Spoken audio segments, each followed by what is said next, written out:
Starting your business isn't just about opening the doors. It's keeping the dream you built secure. With New York Life, you get the financial guidance to make it real. Start today at nyl.com. Are you interested in the parts of history that remain a mystery? Do you want to learn more about the historical myths and misconceptions used to prop up false belief today? I'm Nathaniel Lloyd. In my podcast, Historical Blindness, I delve into all of these topics, sharing puzzling tales from the past and examining hoaxes, conspiracy theories, and misremembered events that provide insight into modern politics and religion. New episodes every 2 weeks. Find Historical Blindness on most podcast players and platforms. Ben Franklin's World is a production of the Omohundro Institute. Welcome to Ben Franklin's World, a podcast about early American history with Liz Covart. The study of history is key to understanding who we are and how we can affect a better future. Ben Franklin's World will introduce you to historical people and events that have impacted and shaped our present-day world. And now, here's your host, Liz Covart. Hello, and Happy New Year! Welcome to episode 219 of Ben Franklin's World, the podcast dedicated to helping you learn more about how the people and events of our early American past have shaped the present-day world we live in. Well, we've made it. It's a brand new year, 2019. Now, I happen to be one of those people who think that New Year's are pretty great, because I think New Year's naturally invite us to set new goals, seek new experiences, and wipe the slate clean of things that we didn't really like about the past year. Plus, New Year's are just great because each one provides us with many new Tuesdays to explore the early American past. Now, I want us to start our new year of historical exploration on the right foot. Your most asked questions about early America always deal with everyday life. You want to know how ordinary people lived, worked, raised families, and just carried on from day to day. Well, have I got an episode for you. Today, we're going to explore taverns. And I think you'll find that taverns played very interesting and prominent roles in everyday early American life. But you be the judge of that. Our guide for our foray into the early American tavern is Adrian Covert, author of the book Taverns of the American Revolution. Now, to write his book, Adrian conducted a lot of digital, archival, and on-the-ground research. He then used this research to compile a list of extant taverns from the Revolutionary period, which helped him plan an epic history-themed road trip along the eastern seaboard that took him to 21 different Revolutionary-era inns and taverns. What did Adrian see and do in these early American establishments? We'll discover that, as well as the place and role taverns played in early American life, the types of beverages early Americans might order and consume in a tavern, and how revolutionaries, loyalists, and the British Army made use of taverns during the American Revolution. But first, hello, Denver. I'm coming your way to do a bit of skiing in mid-January, so why don't we meet up?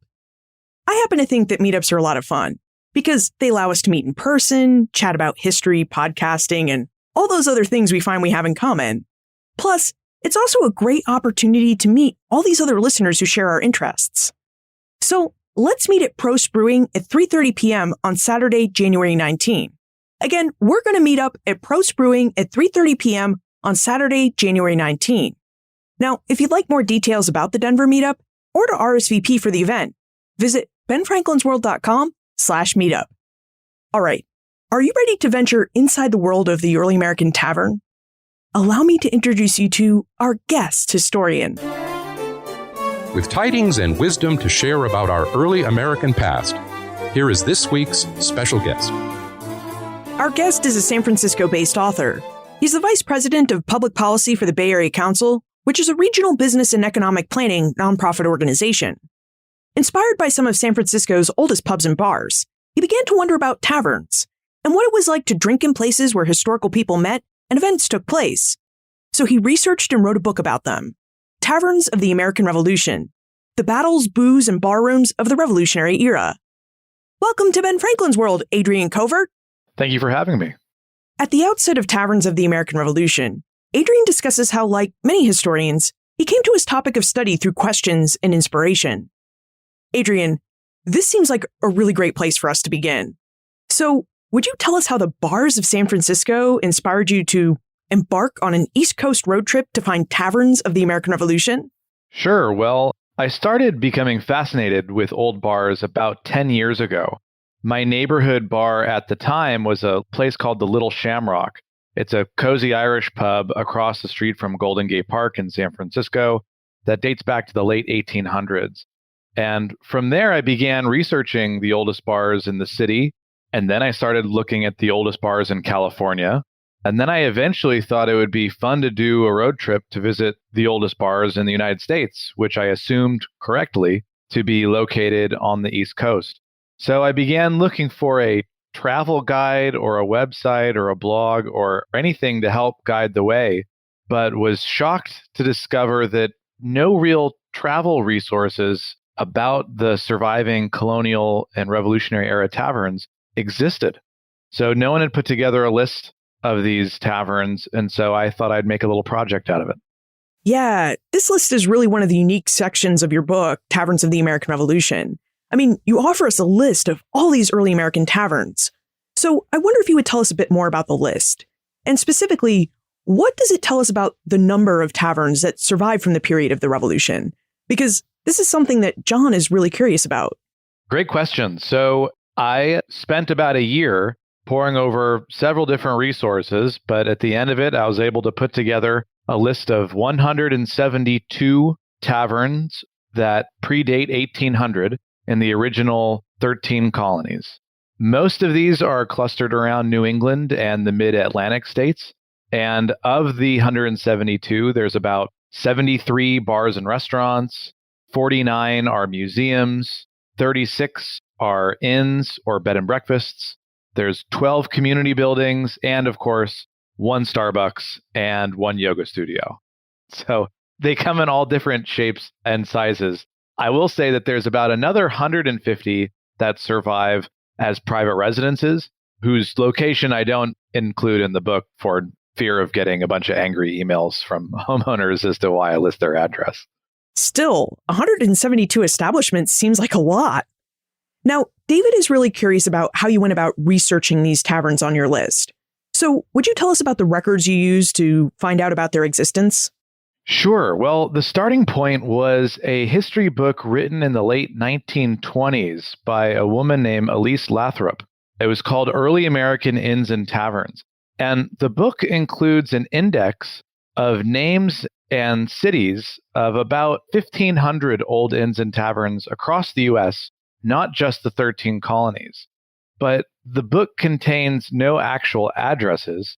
And yet, on top of that, the fact that the names of taverns change over time, and that book itself is nearly 100 years old, and some of the taverns that were around then have since been lost to fire or have fallen apart with time, it was tough. So I started by digitizing that list and researching each one, all 1,500, entering them into Google, looking at Google Street View through the old quarters of the towns that they were listed in, to see if an original Georgian-style 18th century building was still standing in the vicinity that it would have been. And I was able to create a pretty good picture with the help of some local historical societies where there was a building in question.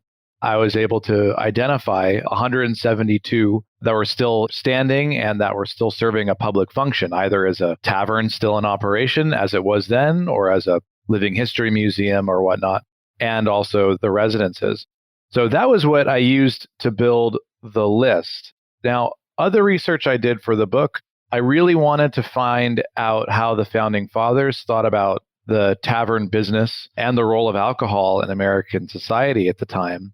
And for that, the National Archives was tremendously useful, as well as the digital archives of Thomas Jefferson, Ben Franklin, John Adams, and George Washington. Now, on your list of 172 taverns, you've listed what seems to be many different types of Revolutionary period establishments: inns, taverns, ordinaries. And Leslie wonders, what are we really talking about when we talk about a Revolutionary era tavern? She'd also like to know if early Americans would have recognized our modern day bars as taverns. That's a great question. There basically were two types of taverns in the colonial and Revolutionary era America. There were city taverns and country taverns.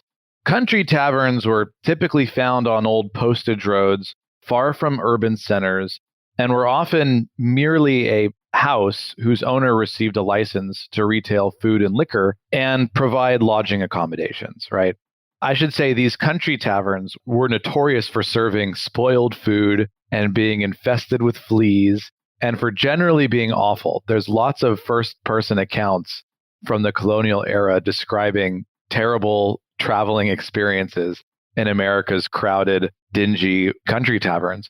But then, on the other hand, there were the city taverns. And city taverns were located in urban centers and could vary from being little more than debauched grog shops for drunken sailors to boasting all the refinements of English hospitality at the time, with fresh mutton and imported rum and Madeira.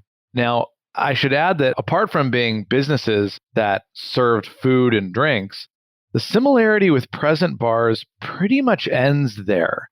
Taverns were community centers, really, more than anything else. You have to remember that colonial America was land rich and cash poor. So the tavern was often the only public building in town.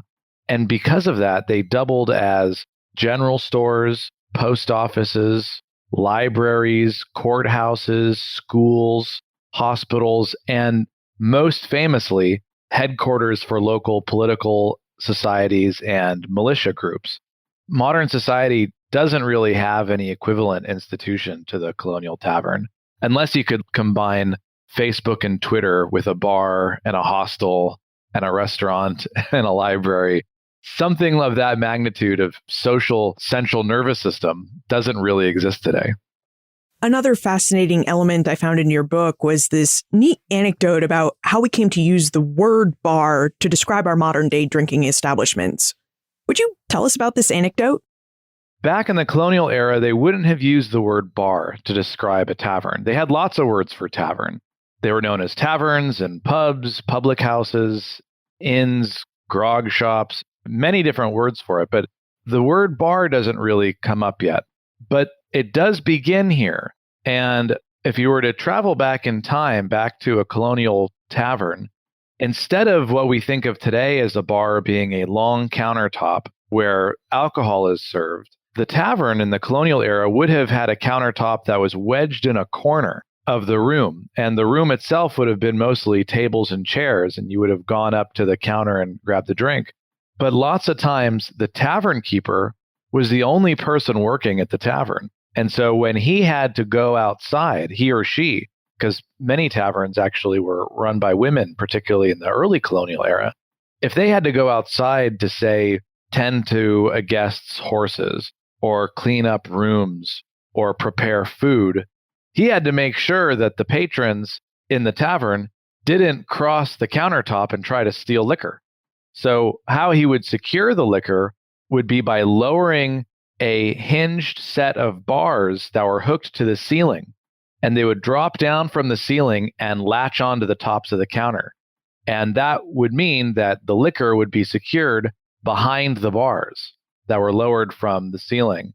And you can go to several taverns today, the Colonial Inn in Concord, Massachusetts, for example, that still has the bars that swing down and protect the booze from thirsty patrons.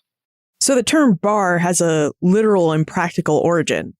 It was literal, and it's easy to assume that the word bar would have originated from sometimes bars have a brass bar that extends the length of the counter right around where your feet are, and you can rest your feet. That's kind of what I always assumed, but it was surprising and fun to learn that they were literal bars that hung from the ceiling to create a barrier, and so the liquor was kept behind the bars. So we know that taverns served alcohol and sometimes food, but what kinds of food and drink would we have been served from a Revolutionary era tavern? Nathan would really like to know about the types of drinks tavern keepers would have created and served. In colonial America, there were the big three: beer, cider, and rum. And the cider would have been made locally from local apples, Americans started making beer as soon as the first colonists arrived out of almost anything they could ferment. Spruce beer was common back then, as were brown ales, and even some imported IPAs from the empire were around in the colonial era, though they wouldn't have tasted quite like they do today. But rum is probably the most fascinating drink, in my opinion, from this time, because this is really the pre-whiskey era in American drinking culture. The United States at this time, and colonial America at this time, is an Atlantic-facing region, a strip of colonies hugging the Atlantic Ocean. A lot of the trade was with England and the Caribbean islands, and a lot of the trade from the Caribbean was in imported rum, and even more importantly, imported molasses that New England distillers used to make American rum. And American rum wasn't the best, but it was the cheapest. And Americans used the rum to serve at their own taverns. They would have used it to serve grog. That is a famous sailor cocktail of watered down rum with some lemon juice. There would have been rum punches at the fancier taverns. This really is an era that is about 50 to 100 years away from the cocktail era, where today's taxonomy of classic cocktails, your Manhattans, your martinis, those don't really start emerging until the mid-19th century whiskey and gin era. So back then, a lot of the cocktails are made out of rum. So you would have seen rum cocktails like Flip. Now, Flip has a special place in my heart because it was the first colonial drink I attempted to make. And this drink is almost comedically awful. It has rum, cream, egg, hot beer, and spices, and you mix it up into this mealy froth. And it was one of the most popular drinks during the colonial era. John Adams writes about going to parties at taverns where they were serving Flip. And you make this thing and you realize that alcohol was considered a calorie supplement and a food item in and of itself in the colonial era. The drink isn't that good, but it's pretty funny to attempt and novel to attempt. And if you're going to try to make it during the holidays, you can substitute the cream and the egg with eggnog and make it slightly more tasty. That's a really good tip, especially for those of us who still have a bit of eggnog left over in the refrigerator. Now, if we could go back in time and walk into a revolutionary tavern, who would we find behind that liquor dispensing counter? I mean, who worked as the tavern keepers in early America? It's an interesting question because it changes as we get closer to the colonial period. In early America, many colonies actually restricted tavern keeping to women and widows and the poor. Particularly with the case of widows, the taverns were thought of as an enterprise of last resort. A woman who lost her breadwinner could start a tavern. It mostly relied on domestic talents to run a tavern. And so women, widows in particular, were seen as well suited to run taverns. So you'd walk in, you would check in with the tavern keeper, the local woman. She would indicate whether or not there were rooms available. At this time, there were not private bedrooms. You would share beds, sometimes up to 6 strangers in a bed. And you would rest in the tavern tap room by the fire with a drink and maybe some food while the rooms were cleaned and readied for the guests for the night. Now, as the colonies got wealthier and we move closer to the Revolutionary era, the number of taverns begin to increase and men increasingly corner the market on tavern keeping. And this culminates really in the 19th century when women are almost entirely excluded from saloons. But in the early colonial era, probably out of necessity from a shortage of labor, given the hardships of colonial life, women and widows had to have received some sort of lifeline. And for many colonies, tavern keeping was that lifeline. This is a really interesting point because we tend to think of taverns as male spaces where men hung out, played games, and perhaps discuss business and politics of the day. But if many taverns were owned by women, could it be that those taverns were more likely to be more female friendly? I think you could say that they were always male spaces, but they weren't so exclusively male as the saloon would become in the 19th century. So again, in the early colonial era, it wasn't uncommon for women to run taverns and be tavern keepers. And as the 1700s progressed, that becomes less and less common. And then by the 1800s, the only women who were in a saloon typically were the prostitutes or the madam who was running the prostitutes of the saloon. You see some more flexibility in the colonial era. Now, earlier you noted that in the colonial period, municipalities tended to restrict tavern ownership to widows. Does this mean that early American municipalities also issued liquor licenses? That's exactly right. Taverns were seen as necessities by the early colonists, but they were also seen as temptations. So lots of colonies had restrictions on who could drink at the taverns and how much they could drink. Some regulations stipulated that taverns were only for travelers and locals couldn't drink at all. Others had laws that taverns were only allowed to serve locals one drink per day.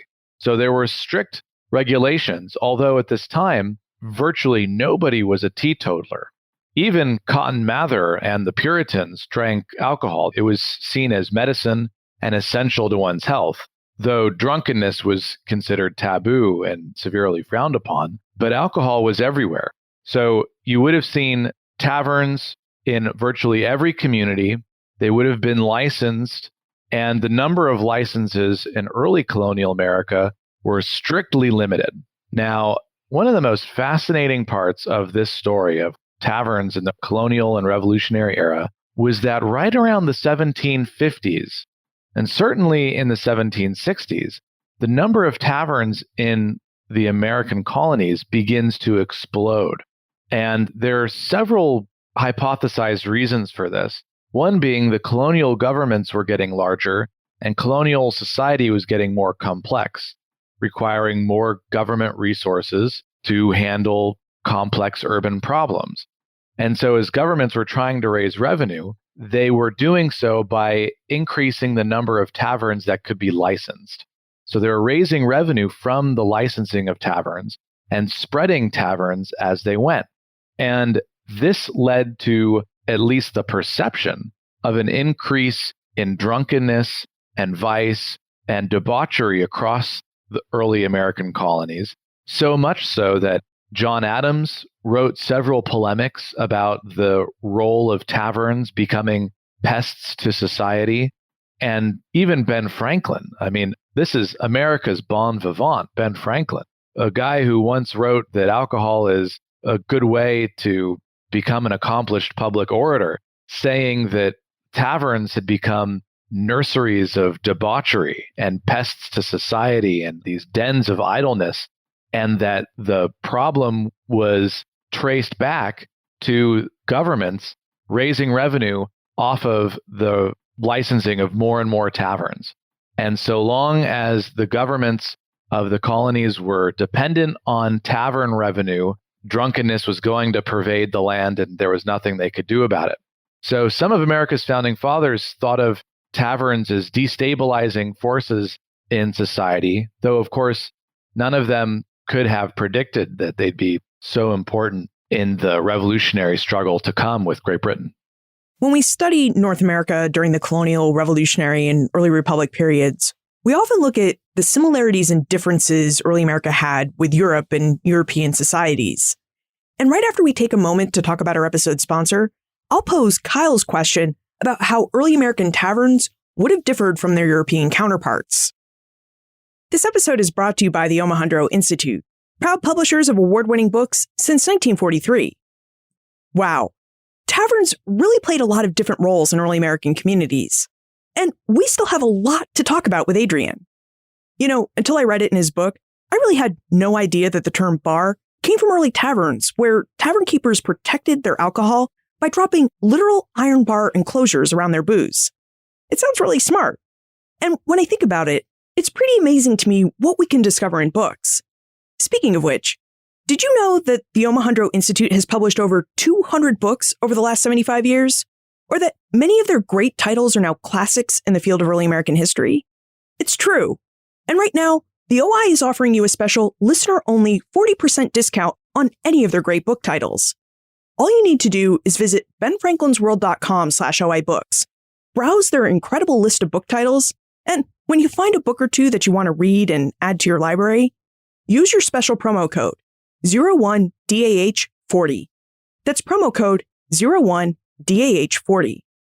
I know that's a bit to remember, so I put the promo code and the details for this sale in the show notes and in your Ben Franklin's World app. Now, Adrian, Kyle would like to know how early American taverns would have differed from European pubs, and whether the drinks early American taverns would have served may have varied by region due to a region's European influence. Sure. So the American tavern is basically an import from the British pub. And a pub is short for public house. And that's because that's what these things were. Somebody's house that was licensed by the government to be open to the public for the sale of food, lodging accommodations, and alcoholic beverages. For whatever reason, the Americans chose the word tavern, which originates from the Latin word taberna, meaning a hut or a primitive wooden shack. The Americans chose the word tavern, but it was largely based off of an English institution. One thing that the taverns did import from continental Europe was the tradition of pictorial signs, these whimsical signs with catchy, often funny names. This originates in multilingual and pre-literate Europe, where you had people trying to meet up at locations, but they didn't know how to read. So you wouldn't spell out the name of an establishment. You would have a picture of what the establishment was, and people would know how to get there.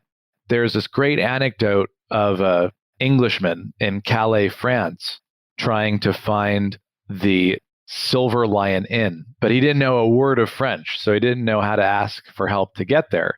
So he stuck a silver dollar in his mouth and started growling at passerbys until some quick-witted local figured out, oh, this guy's trying to find this silver lion, and pointed him the way.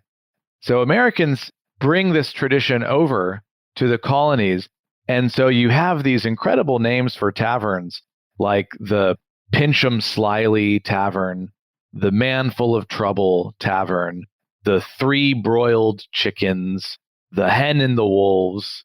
A lot of colorful and imaginative names.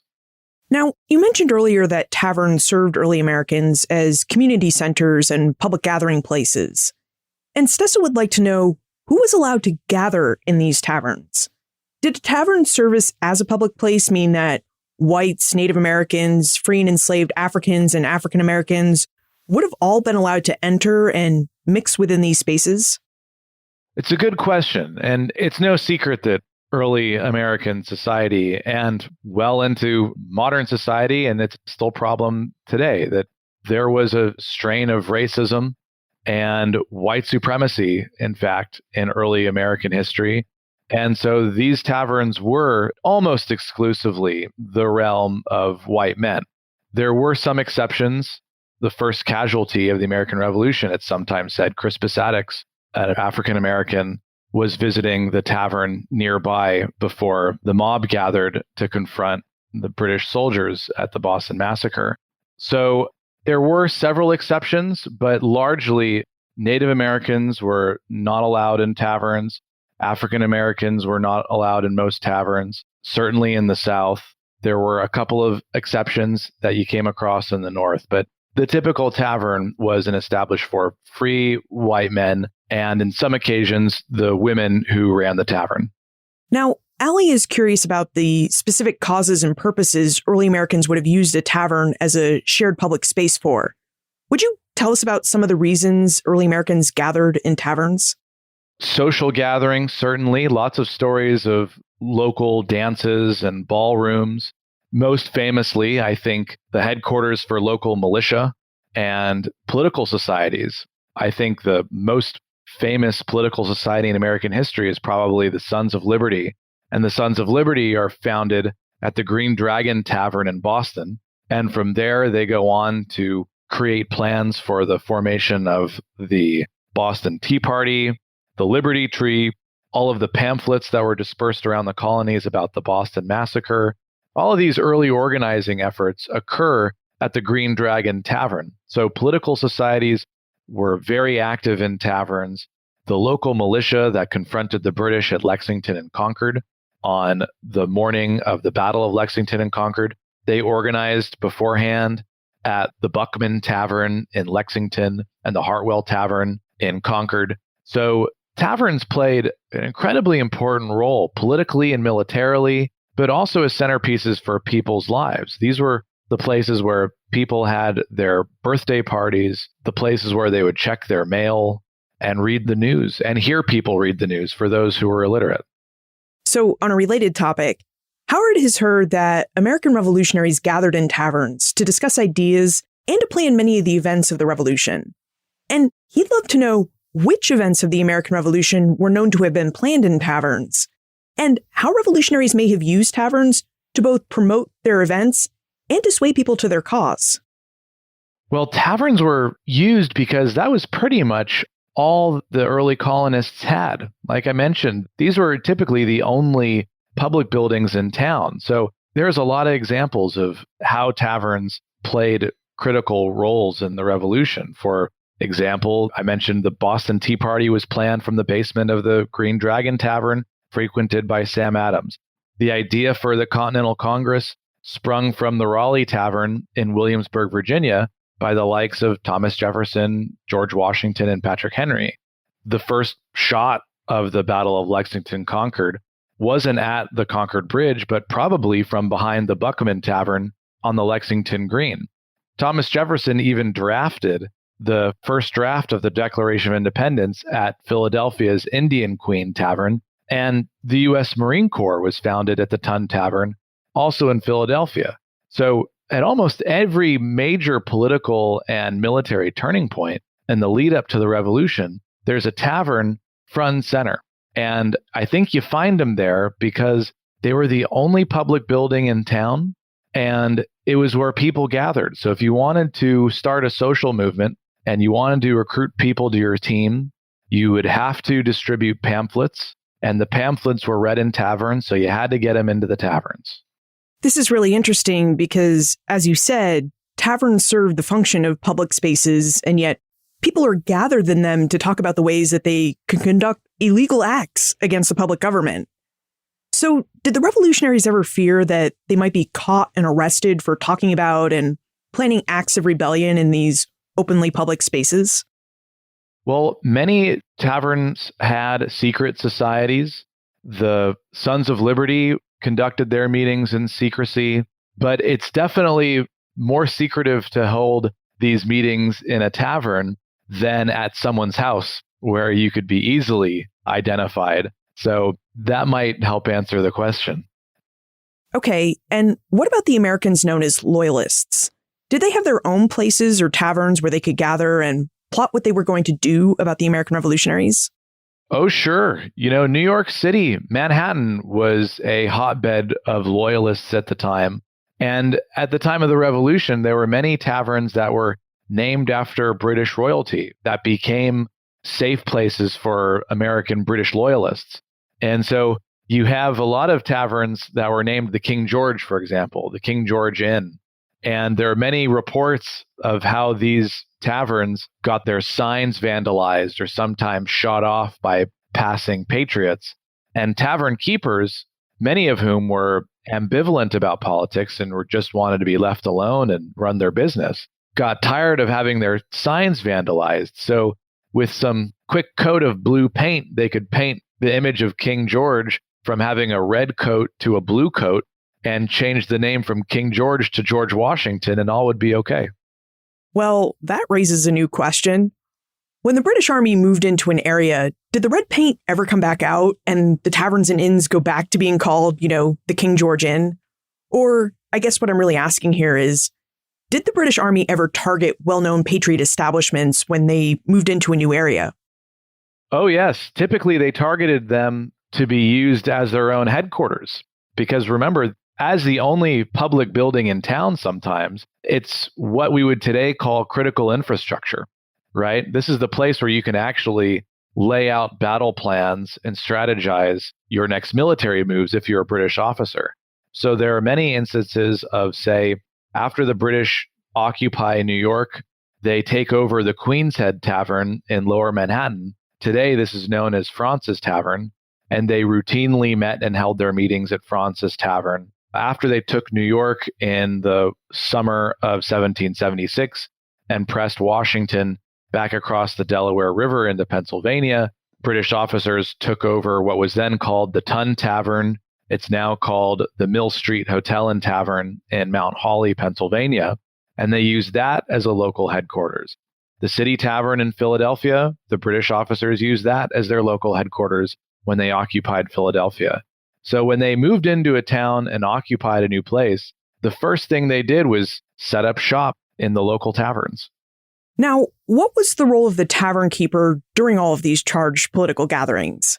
I mean, no matter what side the tavern keeper supported, people were gathering in their taverns, getting a bit tipsy with all the drink they're consuming, and likely dropping details, possibly a lot of details about their next moves. So were tavern keepers more likely to serve as informants for one side or the other during the Revolution?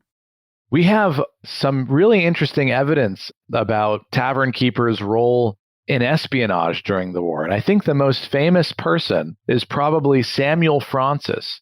Samuel Fraunces was the owner of the Queen's Head Tavern, which still exists in Lower Manhattan. It's actually the oldest building in New York City.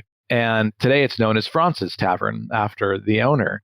He buys it in 1762. It was a home, and he converted it into a tavern. And when the war begins and the British push the Patriots out of New York and they occupy New York City, the records indicate that he at first flees. He was a patriot, and he flees Manhattan, and he leaves the tavern in the care of one of his sons. Soon after, though, he returns and poses as a loyalist and begins providing espionage and information that he overhears from British officers meeting in his tavern to Washington, who was early on stationed several miles north in Harlem, present-day Harlem. Back then, it was still in the woods. And there's even an instance where, because of Samuel Fraunces' espionage, he was able to uncover a credible plot on George Washington's life. And after the war, Washington was so impressed and became such close friends with Samuel Fraunces and his service that the Continental Congress awarded him $2,000 for his service, an extraordinary sum of money considering at the same time the Congress was failing to deliver on the pensions promised to the officers. So that was an extraordinary sum of money. And Fraunces ended up becoming George Washington's personal chef for most of the rest of his life. Beyond this, Washington made sure that when the first capital of the United States is located in New York during the first part of Washington's presidency, that the very first location of the Department of War and the Department of Treasury and State are located in the upper floors of Fraunces Tavern. So this tavern that you can visit today was involved in uncovering a plot on Washington's life and was the first Pentagon. It's extraordinary to go, and I would recommend anyone go visit it. There's a great restaurant and bar on the ground floor still, and the upper floors are preserved as a museum, and you can see how it was set up. Now, in Taverns of the American Revolution, Adrian notes that to drink in a surviving tavern of the American Revolution is to interact with history on an entirely different level. Adrian, would you expand on this thought for us? How does drinking in an old tavern, and perhaps how did researching and writing your book allow you to interact with history in new ways? Well, we typically experience history through books, art, museums, or monuments. And it's great, but it's almost always two-dimensional.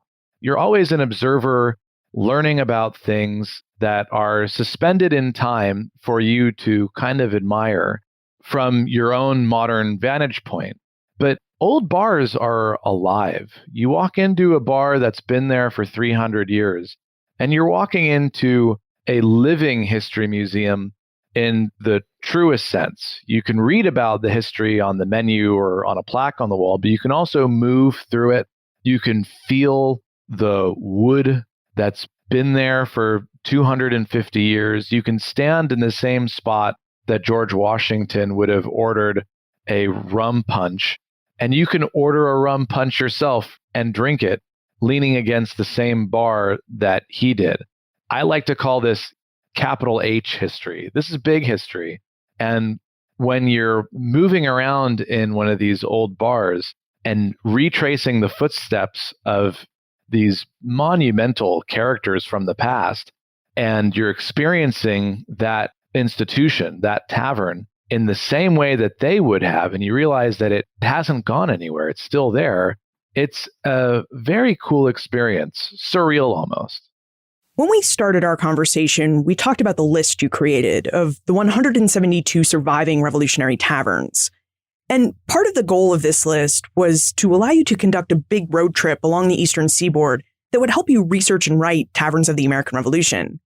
So I have to ask, would you tell us about your road trip and the 21 Revolutionary Era taverns you actually visited?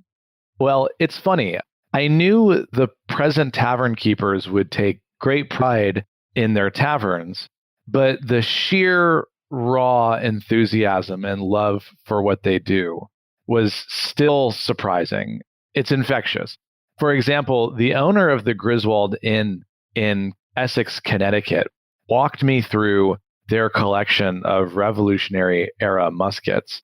And we finally get to this special musket where she tells me it was being cleaned and fitted for display several years ago by this local curator. And they found something astonishing. They found a note, still legible, rolled into the gun's hardware.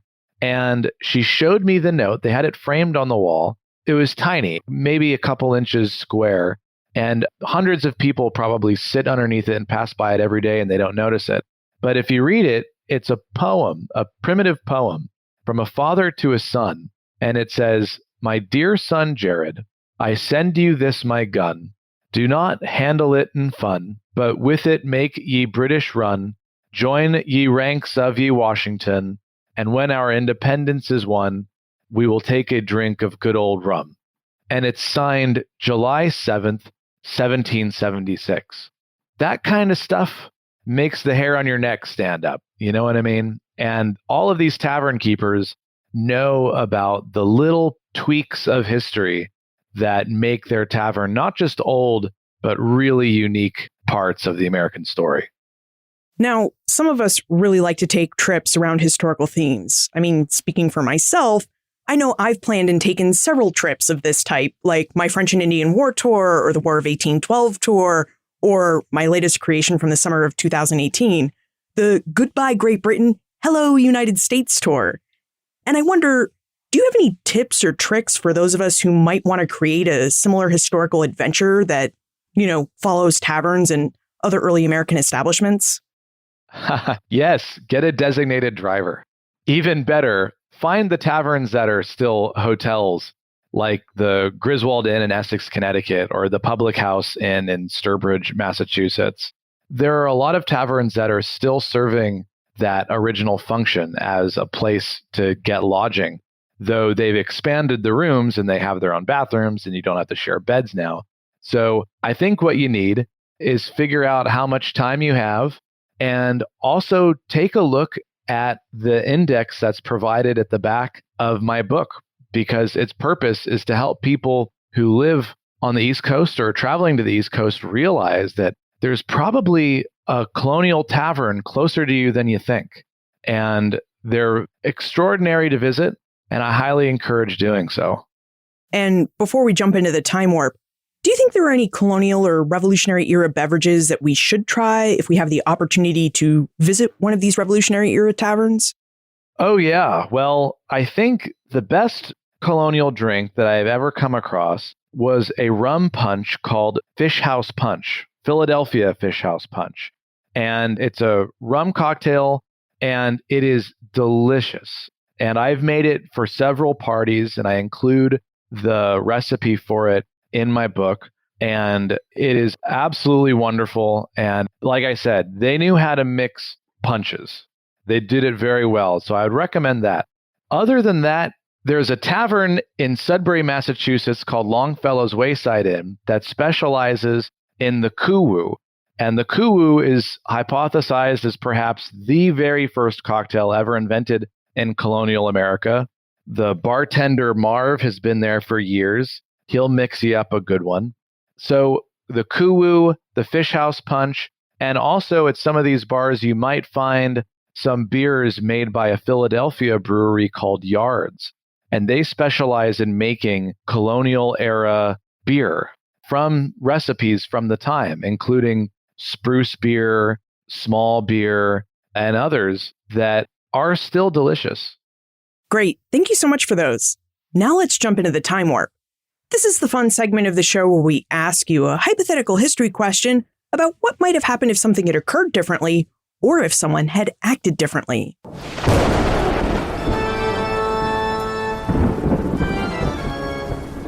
The Time Warp. Historians can't predict the future, but they can speculate about what might have been.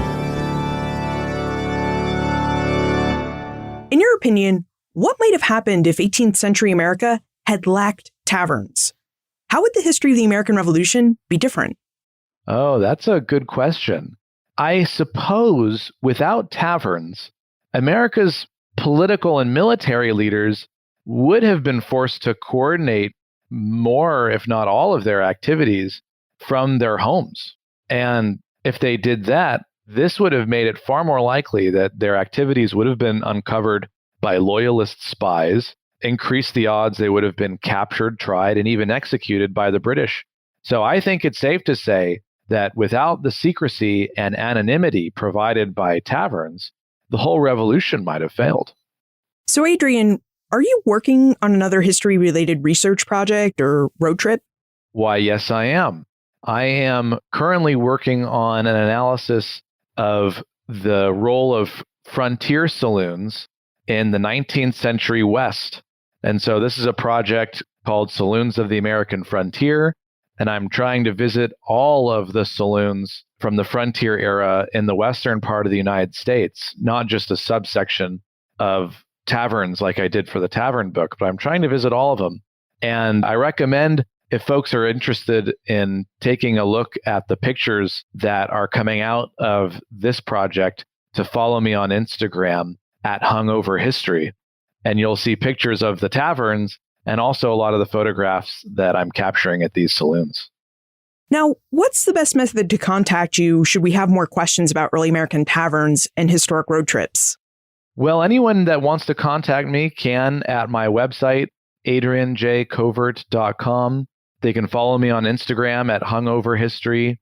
And of course, the best resource on taverns from the Revolutionary era, where they still exist and what role they played, is my book, Taverns of the American Revolution. Adrian Covert, thank you for joining us and for helping us better understand the role taverns played in early America and during the American Revolution. Thank you so much for having me. I've had a great time. Taverns were important features in early American life. They served the needs of early American travelers who needed food to eat and places to sleep, and they served the needs of the community as community centers. As Adrian revealed, taverns often stood as the only public buildings in town.